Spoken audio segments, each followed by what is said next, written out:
అంశాన్ని గుర్తు చేసుకొనగలిగితే, రండి భోజనము చేయండి అని పునరుద్ధానుడైనటువంటి క్రీస్తు ప్రభువు వారు చెప్పడము మనం చూస్తూ ఉంటున్నాం.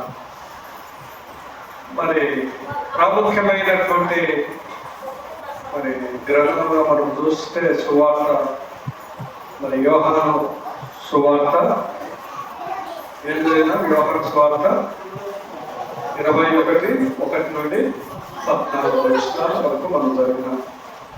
మరి ఇక్కడ రాయబడినటువంటి అంశాలను మనం చూస్తే, యేసుక్రీస్తు ప్రభువు వారు ఆయన చనిపోయి తిరిగి లేచి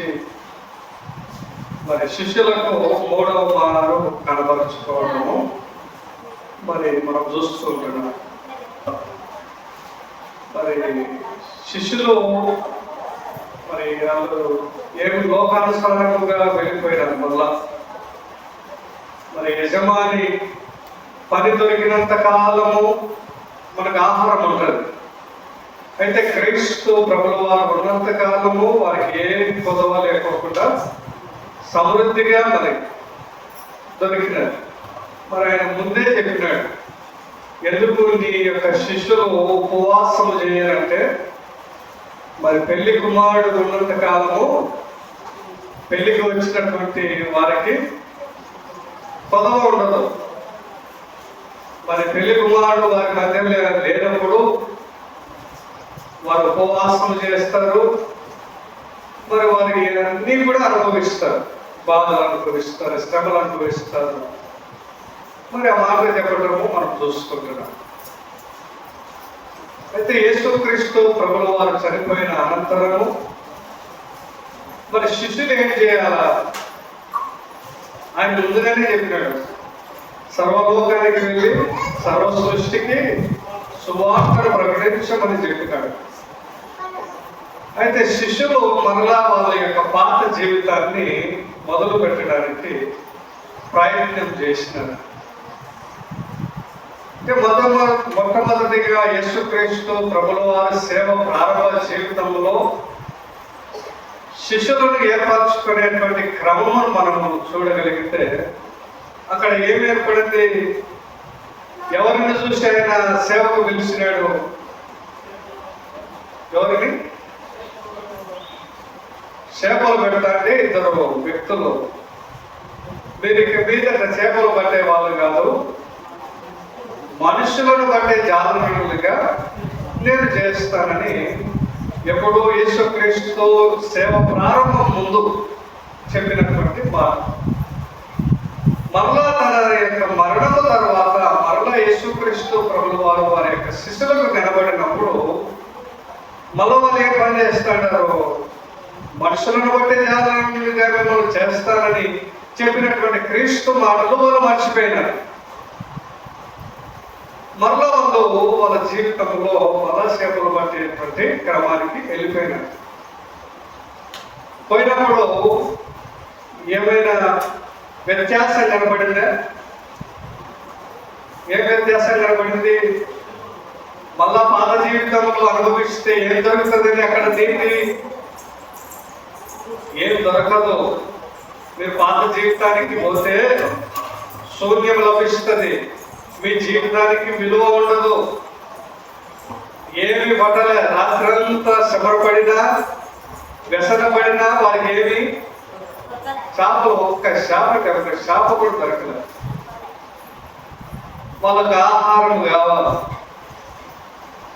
వాళ్ళు యేసుక్రీస్తు ఉన్నప్పుడేమో 3 పూటల ఆహారము అనేది ఆయన మా శిష్యుల కోసము ఆహారాన్ని సిద్ధపరిచేటువంటి వాడు.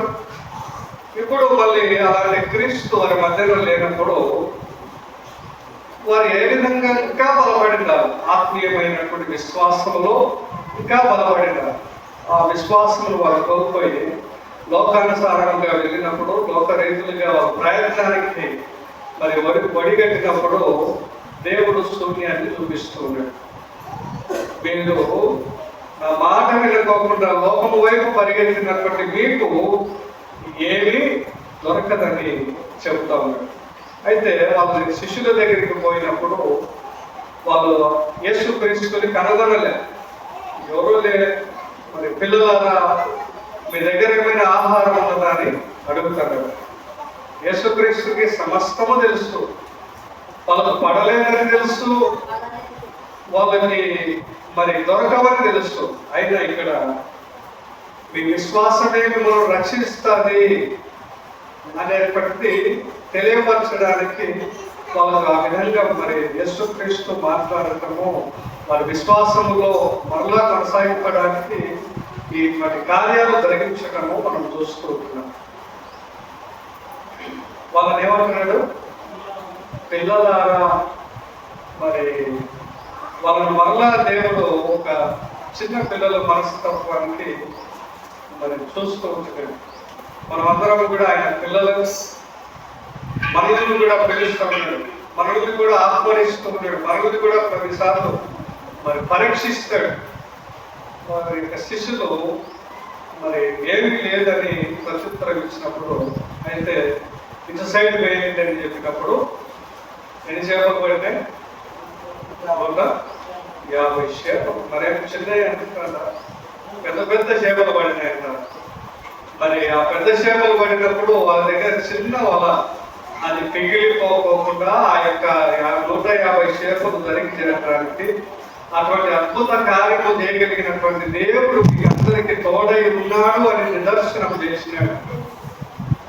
మీరు కష్టాల్లో ఉన్నా, నష్టాల్లో ఉన్నా, ఆహారంలో లేకపోయినా, ఏమి మీ యొక్క జీవితంలో లేకపోయినా దేవుడు సమృద్ధిని కలుగజేస్తాడని మరి నిరూపిస్తూ ఉంటాడు. మరి వారిలో ఒకడు చూసి, ఈయన ఎవరని చెప్తున్నాడు? ఈయన యేసు సుమి అని బోధించినప్పుడు పేతురు ఏం చేసినాడు? నీటిలోకి దూకినాడు. మరి ఆయన వస్త్రహీనుడిగా ఉన్నందువలన నీటిలోకి దూకినాడు. అది ఎన్ని మూరలు అంట? 200 అడుగులు, 200 మూరలు, అనగా 90 మీటర్ల దూరం ఉంటుంది దానికి సముద్రం లోతు. మరి ఇంత దేవుడు అద్భుత కార్యాలు చేయగలిగినాడు. వారి ఆహార స్థితిని దేవుడు గమనించినాడు. అయితే రండి భోజనం చేద్దాం.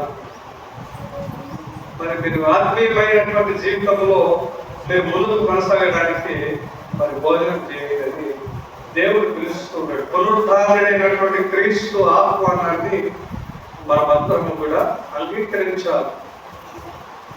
మనం కూడా శ్రమలు వచ్చినప్పుడు, మరి ఇవన్నీ వచ్చినప్పుడు మనం ఏం చేస్తాం? క్రీస్తుని వదిలిపెడతాం. దేవుడు లేడు, ఏమి లేడు, మనము అనుకున్న వాటిని అన్నింటినీ చేయలేకపోతే దేవుడు లేడని అనుకుంటాం. మరి ఇప్పుడు చాలా మంది విద్యార్థులు ఏమనుకుంటాడు? కొంతమంది ఫెయిల్ అయ్యారు. ఎవరంటాడు? దేవుడికి నన్ను పాస్ చేయడా? పాస్ అయిన వాడు ఏమంటాడు? దేవుడు ఉన్నాడు కాబట్టి, దేవుడు నాకు సహాయం చేసినాడు కాబట్టి పాస్ అయినాడు. ఇద్దరు మరి జ్ఞాపకం చేసుకోవాల్సింది ఏంటంటే, వాడు పాస్ అయినా ఫెయిల్ అయినా ఒక సందర్భంలో దేవుడు మరి అందరినీ కూడా సమానత్వంతో నిలవబెడతాడు. ఈ లోకం మటుకే వాడు పాసా ఫెయిల్ అనేటువంటిది. ఈ లోకం వరకే నీ యొక్క చదువు, అన్ని నీ జీవన విధానము, నీ యొక్క సంస్కారము, నీ యొక్క పద్ధతి, నీ యొక్క నడవడిక, నీ యొక్క జీవితము నిన్ను ఎక్కడ ఉంచాలా? ఒక ఉన్నత స్థితిలో ఉంచాలి. చదువుకున్న వాడు మూర్ఖుడైతే, చదువురాని వాడు మంచివాడైతే ఎవరికి మెచ్చుకుంటారు? చదువు రాని వాడిని మెచ్చుకుంటారు. ఎందుకు? వాడికి మర్యాద తెలుసు, వాడికి ఎవరికి గౌరవం ఇవ్వాలో తెలుసు, ప్రపంచంలో ఎట్లా నడవాలో తెలుసు. అన్నీ కూడా మరి చదువు వచ్చిన వాడు మరి అహంకారంతో వాడు జీవిస్తాడు. చదువు రాని వాడిని ఏ విధంగా చూస్తాడు? దేనికి పనికిరాడు అనేటువంటి విధంగా చూస్తాడు.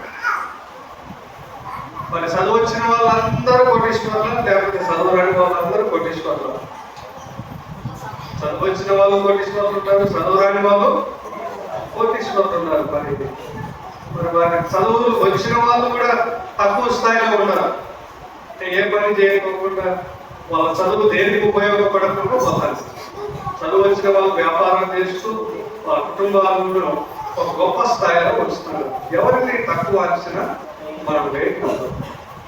ఇక్కడ మనం చూస్తే దేనికి నేర్చుకోవాలా వారి యొక్క జీవన విధానంలో అంటే యేసుక్రీస్తు ప్రభుల వారు ఉన్నా లేకపోయినా మన కుటుంబంలో ఏమి జరిగించినా జరిగించకపోయినా నీ విశ్వాసంలో నీవు కొనసాగించబడాలా.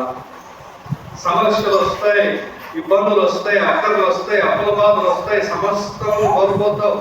అన్నీ కోల్పోయినా నీ విశ్వాసం అనేది దేవుని పైన నిలవబడితే యోగు మాదిరిగా కొండంతల ఆశీర్వాదాన్ని పొందుకనగలుగుతాం. మరి రాజులు మొదటి గ్రంథము, రాజులు రాసినటువంటి మొదటి గ్రంథము 21:19-8 మనం చూస్తాం. అక్కడ ఏలియా ఒకరిని చూసి భయపడి మరి పారిపోయి దేవునికి ప్రార్థన చేస్తూ ఉన్నాడు. ఏమని ప్రార్థన చేస్తున్నాడు? మా పితరుల కంటే నేను గొప్పవాడిని కాను, నా ప్రాణం తీసుకో. ఎవరికి ప్రార్థన చేస్తున్నాడు? దేవునికి చేస్తున్నాడు. ఎందుకు? యెజబెలు అనేటువంటి ఒక ఆమె భయం పెట్టింది. లేకపోతే కల్లా నీవు నీ యొక్క మరణను కళ్ళ చూస్తావు. మరి భయపడిపోయినాడు. ముందు చరిత్ర చూస్తే ఈయన అన్య దేవతల గురించి ఒక పందెం పెట్టాడు. ఏంటి? బలిపీఠం కట్టించి దాని మీద ఎద్దు పోసి మరి ఎవరైతే దీనిని మరి అగ్ని చేత దగ్నం చేస్తారో వారే నిజమైనటువంటి దేవుడు అని వారు చెప్తారు. వాళ్ళు ఒప్పుకుంటారు, మరి ఇతర ఏరియా ఒప్పుకుంటాడు. మరి ప్రార్థన చేస్తుంటారు. ఇంకా పొద్దున ప్రార్థన మొదలు పెడితే మధ్యాహ్నం అవుతుంది, సాయంత్రం అవుతుంది. ఆ యొక్క బైబిల్లో పావులు చేసేటువంటి ప్రార్థన మరి వాళ్ళు దేవుడు వినలే. మరి ఏలియా అతను వచ్చింది, దేవుడికి ప్రార్థన చేస్తున్నాడు. మరి ఆ అగ్ని చేత ఏమైంది? దగ్ధమైంది. అప్పుడు వాళ్ళందరూ చూసి ఇంకా మరి దేవుడు నిజమైనటువంటి దేవుడు యెహోవా దేవుడు మాత్రమే అని గ్రహించినారు. అందుకని యెజబెలు అది చూసి ఓర్వలేక ఈయనని చంపాలని ఆలోచన చేసింది. ఏలియాకి దేవుడు తోడైనాడా లేడా? తోడైనప్పుడు ఆయనకి ధైర్యాన్ని దేవుడు అనుగ్రహిస్తాడా అనుగ్రహించాడా?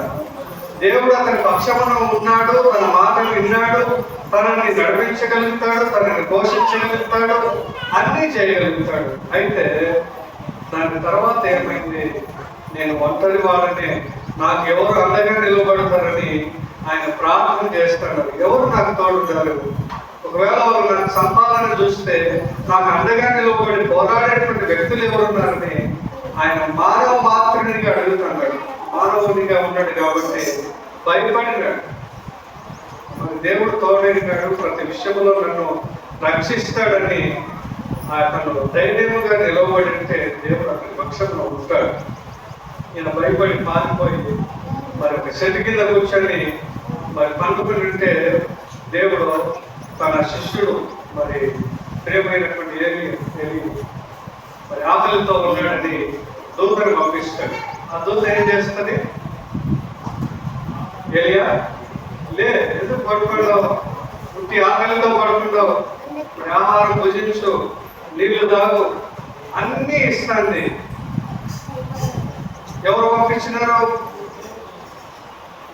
నీ ప్రార్థనను వినేటువంటి దేవుడు, నీకు సమస్తమును తోడైనటువంటి దేవుడు. నీ బాగోగులు చూడలేడా? నీ స్థితిని చూడలేడా? నువ్వు పందెం వేసి వచ్చి విజయాన్ని నేను చూపించలేదా? నువ్వు ప్రార్థన చేస్తే ఎందుకు ఆమె మరణమంటానే భయపడిపోయి నువ్వు నన్ను ప్రార్థన చేసి ఈ విధంగా చేస్తున్నావు? నీకు ఎప్పుడు నేను తోడెదుతా అని దేవుడు ఆహారం పెట్టి లేచి నువ్వు ప్రయాణమై నీ ప్రాణానికి నేను తోడుగా ఉంటా, నీకు సంరక్షిస్తానని ఆహారం పెట్టి మళ్ళా ప్రయాణం చేసి ఒక విధవరాలి కుటుంబాన్ని రక్షించడానికి పంపిస్తాడు. ఈయనకు ఆహారం దేవుడు ఏ విధంగా అయితే తీర్చినాడో ఈ ఏలియా ద్వారా కూడా మరి ఆమె కుటుంబానికి ఆహార కొరత లేకుండా తీర్చడానికి దేవుడు ప్రయాణమై ఆ విధవ కుటుంబం వరకు నడిపించాడు. మరి మనకు కూడా సమస్యలు వస్తూ ఉంటాయి, మన ప్రార్థనలకు వస్తూ ఉంటాం, మరి దేవుడిని మర్చిపోతాం. మనకు అప్పులు కావాలంటే, డబ్బులు కావాలంటే, మన అవసరతలు కావాలంటే ఎవరికి ప్రార్థన చేసి ఎవరికి చెప్తాం? మనం ఎవరికి చెప్తాం? ఫస్ట్ దేవుడికి చెప్తారా? మనుషులకి చెప్తారు. అన్నకి చెప్తావు, అక్కకి చెప్తావు, పొరుగుకి వారికి చెప్తావు, వేరే ఊరు వాళ్ళకి చెప్తావు. ఎవరి వాళ్ళు కాలేదంటే ఎవరి దగ్గరికి వస్తావు? దేవుని దగ్గరికి వస్తాం. అంటే చివరిగా గుర్తొచ్చేది ఎవరు? దేవుడు. మొదటగా గుర్తుకు రావాల్సినటువంటి దేవుడు ఎక్కడ గుర్తు వస్తున్నాడు? 10 ఏళ్ళు ఉంటే 9 ఏళ్ళని అడిగి 10వ వ్యక్తి కాడికి వస్తున్నాడు. ఎవరు? వీళ్ళ వల్ల కాలేదని లాస్ట్కు నేను వచ్చి ఏమని ప్రార్థన చేస్తాం, నువ్వే ఏమైనా చేయాలన్నా, నువ్వే వారం టైం ఉంది నా అప్పులు తీసావు, రేపే వాడు వస్తాడు నా కథలో బిరువాలలో ఒక 10 గంటలు పెట్టి 500 గంటలు నేను అప్పులు తీర్చాలి కదా, నువ్వే నాకు దిక్కని ప్రార్థన చేస్తాం. అదే విశ్వాసము, అదే నమ్మకము. మనం ఏమడగల దేవుడిని అప్పులు తెలుసుకునేటువంటి శక్తి, జ్ఞానం, ఆలోచన ఇవి మనం అడిగితే సిరి సంపదలు దేవుడు మనం ఫస్ట్ ఏమడగల జ్ఞానం అడిగితే ఏమిస్తాడైనా? సమస్తం ఇస్తాడు. మనం జ్ఞానం అడగము, తెలివి అడగము, బుద్ధి అడగము, నిన్ను ఆరాధించేటువంటి క్రమం అడగము, నేను ఏ విధంగా కొనియాడాలో అది అడగము. మనం ఏమడుగుతాం? పోవడమే సిరి సంపదలు, కార్లు, బంగ్లాలు, డబ్బు, పొలాలు, ఆస్తులు ఇవి అడుగుతాం. దేవుడిని తెలుసుకునేటువంటి జ్ఞానము మనం అడగలేదు. మనం ఏ విధంగా ఉండాలా అంటే, మనము సాధు సుందర్ సింగ్ ఎవరి తెలుసా? ఎవరైనా సాధు సుందర్ సింగ్ తెలుసా? విన్నారా పేరైనా? ఎక్కడ విన్నారు? మరి ఎక్కడ పుట్టినాడు అంటే పంజాబ్ లో పుట్టినాడు. ఏ సంవత్సరం అంటే 1889లో. ఈయన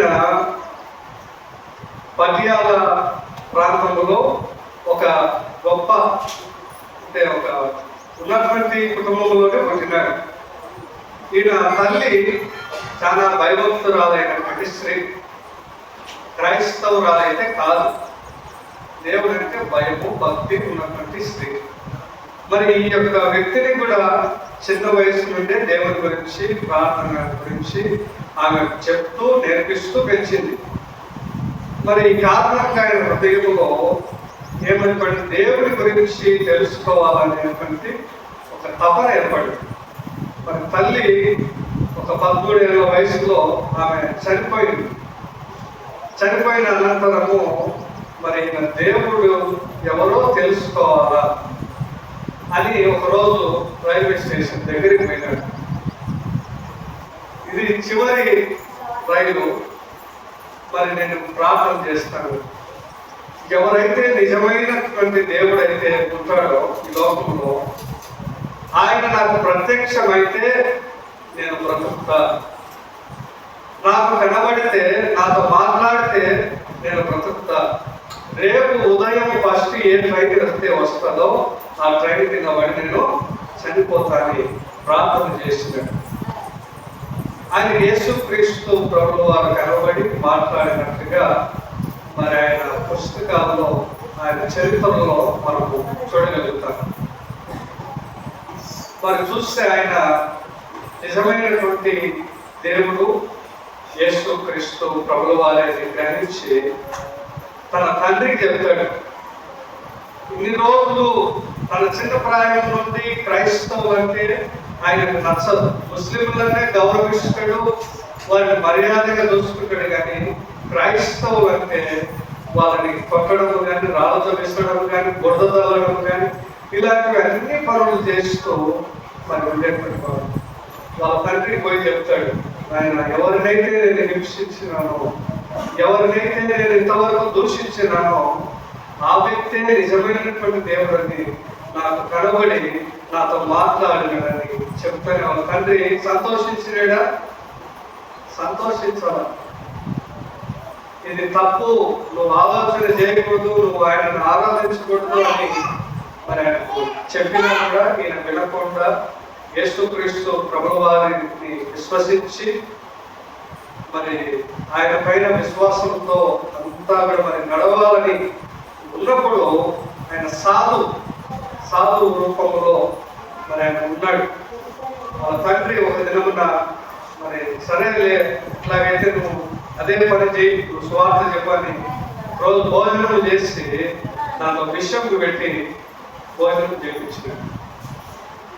ఆయన తిని భోజనం చేసి బయటకు వచ్చి మరి వేరే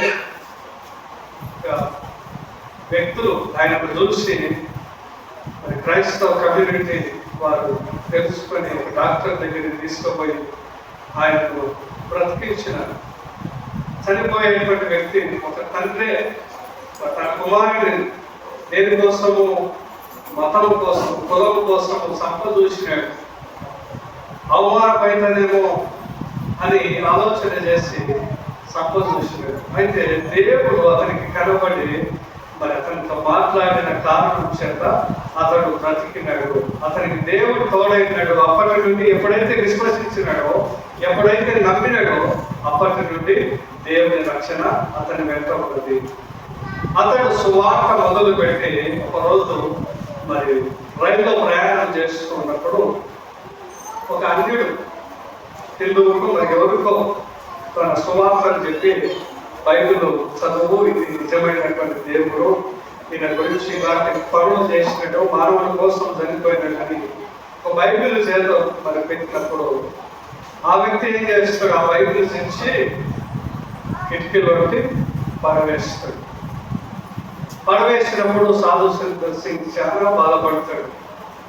మరి నేను ఎన్నో బైబిల్ దించిన దేవుని, నిజమైనటువంటి దేవుడు తెలుసుకుని మరి ఇతను కూడా తెలుసుకుని నిజమైనటువంటి దేవుని గురించి ఇతను ఎరిగి ఉంటే ఇతను కూడా రక్షించబడేవాడేమో అని ఆలోచన చేసి చాలా బాధపడతాడు. ఆయన కూడా సున్నితంగా తనతో మాట్లాడి, తనను ఇబ్బంది పెట్టినా తనతో బాగా మర్యాదగా మాట్లాడి మరి వెళ్ళిపోతాడు. ఒక దినం నన్ను ఇలాగనే ప్రసంగం చేయడానికి సాధు సుందర్ సింగ్ని ఒక కమ్యూనిటీ, మరి క్రైస్తవ కమ్యూనిటీ పిలిచినప్పుడు ఒక వ్యక్తి సాక్ష్యం ఇస్తాను వచ్చి, ఒకరోజు నేను మరణము కావాలని రైల్వే ట్రాక్ మీద పడుకొని వెళ్తే నేను చనిపోవాలని ఆలోచన చేసుకున్నా. చనిపోవాలని ఉద్దేశించినప్పుడు మరి ఒక పేపర్, చిన్న పేపర్ వచ్చి నా దగ్గర పడినప్పుడు మరి ఒక మాట అతనికి కనబడుతుంది, నేనే మార్గము, నేనే సత్యము, నేనే జీవము, మరి అనేకులకు నేను జీవాన్ని ఇస్తాను. ఒక వాక్యం అతనికి ప్రేరేపిస్తుంది. ప్రేరేపించినప్పుడు మరి అతడు ఆ వాక్యానికి లోబడి మరి సాక్ష్యం చెప్పినప్పుడు, ఎవరు రచించింది? బైబిల్ ఎవరు ఇచ్చినారు? ఒకరోజు ప్రయాణంలో ఒక వ్యక్తికి ఇస్తాడు ఆ బైబిల్. ఆ బైబిల్ ఇచ్చి కిటికీలో పడవేసినప్పుడు ఒక వ్యక్తి ప్రాణం రక్షించింది బైబిల్. ఆ చిరిగిన పేపర్లే ఒక వ్యక్తి యొక్క ప్రాణాన్ని పోయగలిగింది. ఆ వాక్యము పట్టుకొని ఆ వాక్యాన్ని గురించి సాక్ష్యం చెప్పినప్పుడు సాధు సుందర్ సింగ్ చెబుతాడు, బైబిల్ అంతా చదివినా రక్షణ రాదు, కానీ ఒక్క మాట వలన కూడా రక్షణ పొందగలుగుతారు. అనేకమైనటువంటి మాటల వలన మరి రక్షణ పొందినా పొందకపోయినా ఒక్క మాట వలనైనా అతను రక్షణ పొందగలుగుతాడని సాక్ష్యం చెప్పగలుగుతాడు. ఆయన అనేక ప్రాంతాల్లోకి సువార్తను ప్రకటించి నిందలు, అవమానాలు అన్నీ కూడా అనుభవించి ఆయన సాధు గుణలతోనే ఎందుకు బోధించినాడంటే, మరి అందరూ కూడా గౌరవిస్తారు కదా సాధు అంటే. ఆయన చెప్పినటువంటి మాటలు చాలా శ్రద్ధగా వింటారు చాలా మంది. అందువలన నేను ఈ బస్సులో ఉంటే అందరూ కూడా నా మాట శ్రద్ధగా వింటారు. నా మాట దేవుని వాక్యమై అందరికీ చెప్పబడితే మరి అందరినీ కూడా రక్షించగలిగితే అదే మరి దేవునికి నచ్చినటువంటి సువార్తని చెప్పి నలుమూలల భారతదేశం అంతా మరి ప్రకటన చేసి ఆయన మరణ జాడలు ఎవరికి కనబడదు. ఆయన మరణించినాడు, మరి అదే విధముగా మరి దేవుని దగ్గరికి కొనిపోబడినాడో చరిత్రలో చెప్పబడదు. ఒక అన్యుడు దేవుడిని నమ్మి ఆకలి దప్పికలు అన్ని కూడా అనుభవించి తన విశ్వాసం ఏంటి, తన దగ్గర ఎక్కువ ఆహారం ఉన్నా డబ్బు ఉన్నా ఆ దినము ఎవరికైతే అవసరం ఉంటుందో వారికి ఇచ్చేటువంటి వాడు. ఎందుకు? తన విశ్వాసం ఏంటి, దేవుని మాట వలన కూడా నేను బ్రతకగలుగుతా, ఏ దిన అవసరతలో దేవుడు ఆ దినాన్ని నాకు అందిస్తాడని మరి ఒక్క ఏమి ఆహారం కూడా తన ఎంత ఉంచుకున్నట్టుగా ఇతరులకు పంచి పెట్టేటువంటి వ్యక్తి. అది ఆయన విశ్వాసం. మనం కూడా మరి చూస్తే అనేకులకు భోజనం పెట్టేటువంటి వారు. మనం దేనికోసం ప్రయాసపడతాం?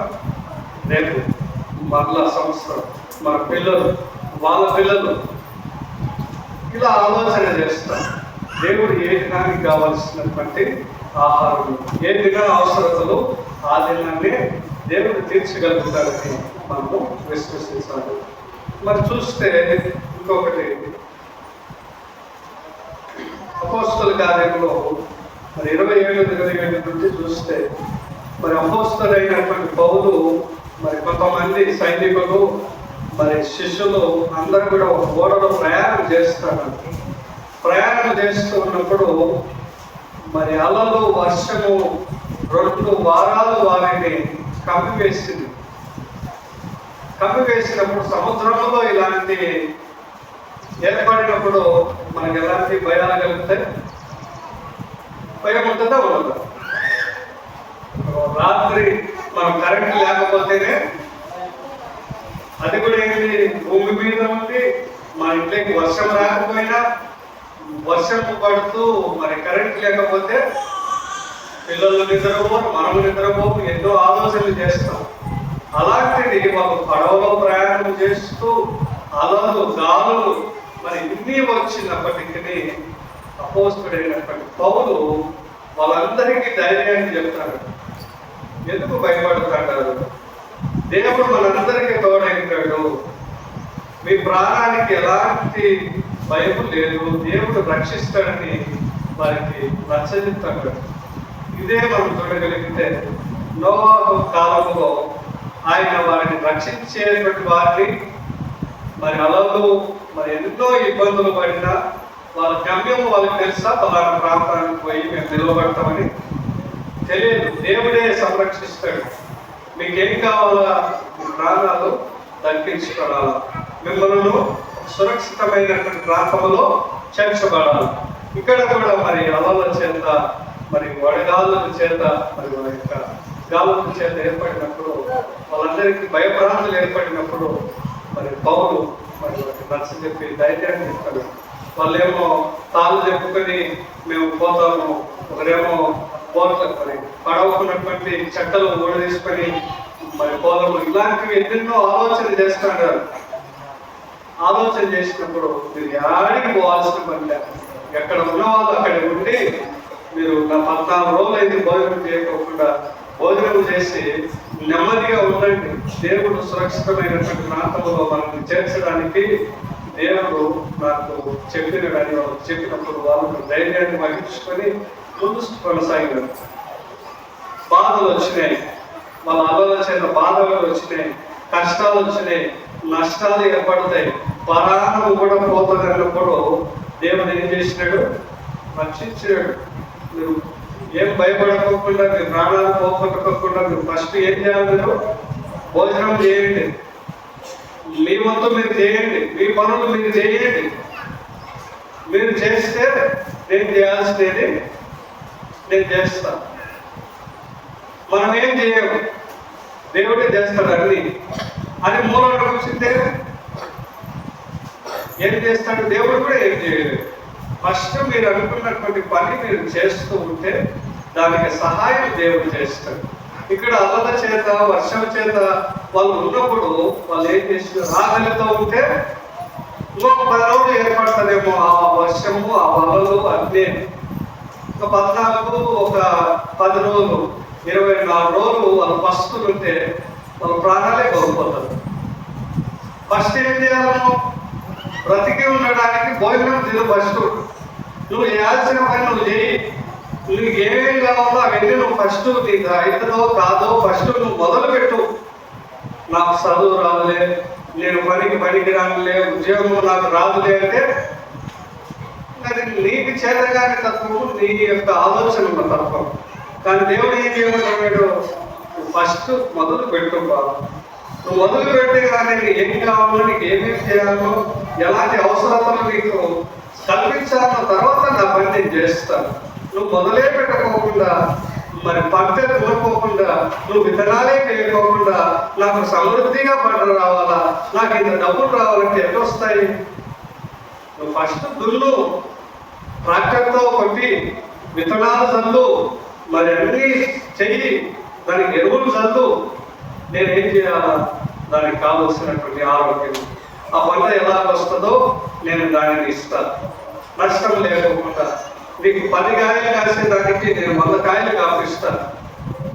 నువ్వు పనే చేయకోకుండా, మందులే పెట్టుకోకుండా, నీళ్ళే పెట్టుకోకుండా ఏం చేస్తావు? ఏం ఉపయోగము? అందుకనే మనం చేయాల్సిన పని మనం చేస్తే దేవుడు చేయాల్సిన పని దేవుడు చేస్తాడు. అందుకనే దేవుడు ఏం చేస్తాడు? ఫస్ట్ నువ్వు భోజనం చేయి, నువ్వు బ్రతుకు.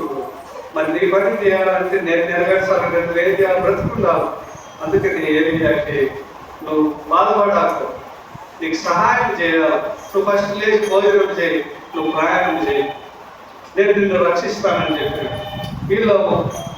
వీళ్ళకి కూడా తన శిష్యులకి, యేసుక్రీస్తు శిష్యులకి, మీరు ఇన్ని రోజులు మరి ఆహారం చేత అనుమతించి మరి రాత్రంతా కష్టపడినారు, మీరు భోజనం చేయండి. ఫస్ట్ మీకు ఏం కావాలో అన్ని కూడా నేను వాళ్ళు పని చేసినారు, మొదలు వేసినారు. యేసుక్రీస్తు చెప్పినట్టు మరలా వాళ్ళు మొదలు వేసినారు. అందువల్లనే వారికి ఏమో కలిగింది? ప్రతిఫలం వచ్చిందే రాలేదు. మనం పొలాలు వేయకపోతే, యేసుక్రీస్తు చెప్పినట్టు వినకపోతే మనకేమవుతుంది? ఫలితం రాదు. ఫస్ట్ మనం చేయాల్సిన పని మనం చేయగలిగితే దేవుడు ప్రతిఫలం ఇస్తాడు. ఇక్కడ అపోస్తుడైనటువంటి పౌరుడు యొక్క జీవితంలో ఆ యొక్క సందర్భాలను కూడా దేవుడు ఏం చేసినాడు? వాళ్ళని రక్షించడానికి ఫస్ట్ భోజనం చేయి. మీ పని మీరు చేస్తే నా పని నేను చేస్తాను. మీరు పని చేయకుండా ప్రతిఫలము ఆశించవద్దు. కానీ ఈ సందర్భంలో మనం తెలుసుకోవాల్సినటువంటి విషయం, దేవుడు మన కార్యములన్నింటినీ చూడగలిగినటువంటి వ్యక్తి. కాబట్టి మనం చేయాల్సిన పని మనం చేయగలిగితే దేవుడు చేసేటువంటి పనులు దేవుడు చేస్తాడు. కాబట్టి మనము కూడా దేవుని పైన విశ్వాసంతో, ఆత్మీయమైనటువంటి ఆహారంతో దేవుని యొక్క వాక్యాన్ని పఠిస్తూ మనం లోకంలో ముందుకు కొనసాగడానికి దేవుడు మనందరికీ అతి విధముగా మన జీవితాలకి దయచేయగాక. ఆమేన్.